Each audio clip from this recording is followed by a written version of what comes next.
that we are assuming that a That as similar a society, process may be we're having occurring having trouble Think about with it. teenagers. If your doctor gives it And to specifically, you, it it's cannot not be so much bad that we're because having trouble doctors with are the trained not to do teenagers harm. themselves. We're I guess having we'll take- trouble with thinking about the teenagers.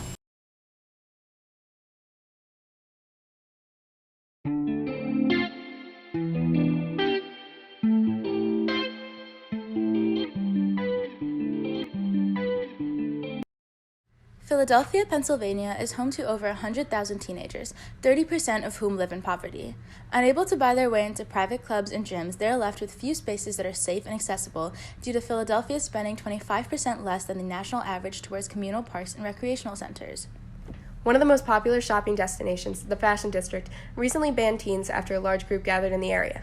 With more and more Philadelphia businesses either banning teenagers or being highly unsafe due to underfunding, where are we supposed to go?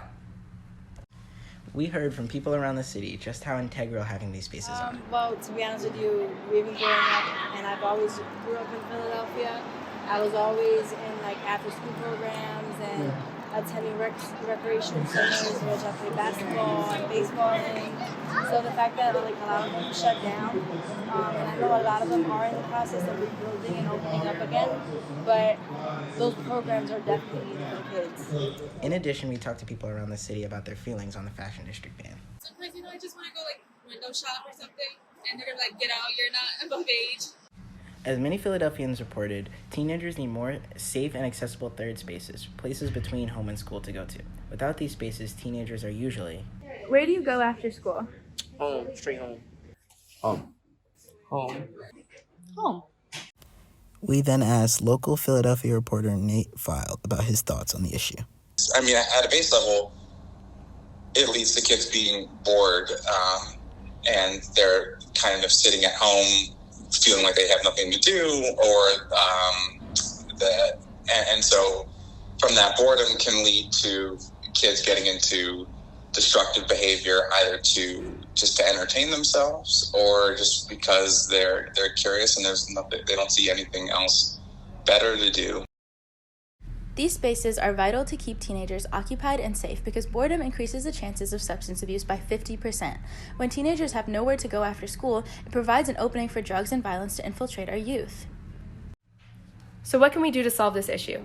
Community centers provide safe, accessible, and fun spaces for teenagers to indulge in their hobbies, find mentorship, and hang out with friends.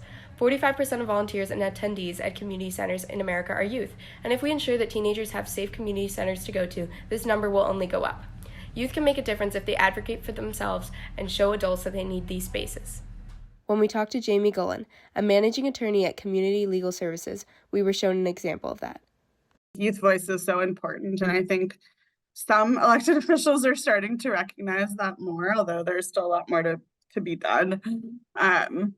But for example, City Council member Jamie Gauthier was planning to vote yes on the ski mask ban in council until she heard young people themselves speaking about why they thought it would be damaging, and she changed her vote to no. And while that wasn't enough to sway the vote overall, I think it does show that the voices of young people, when they're able to do things like testify at City Council, can be really impactful. Our plan is to consistently advocate for more funding to be put into the parks and recreational centers of Philadelphia and create more projects such as this one to have the support of adults behind us. We know it'll be a hard fight because those things cost more money and don't necessarily produce immediate results.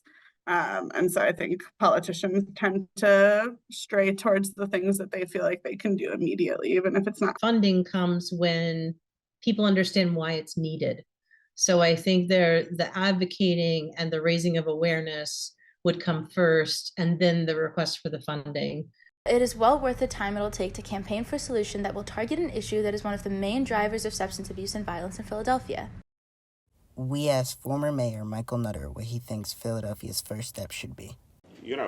We probably don't spend enough time asking you all what kind of spaces and places you would want in the first place.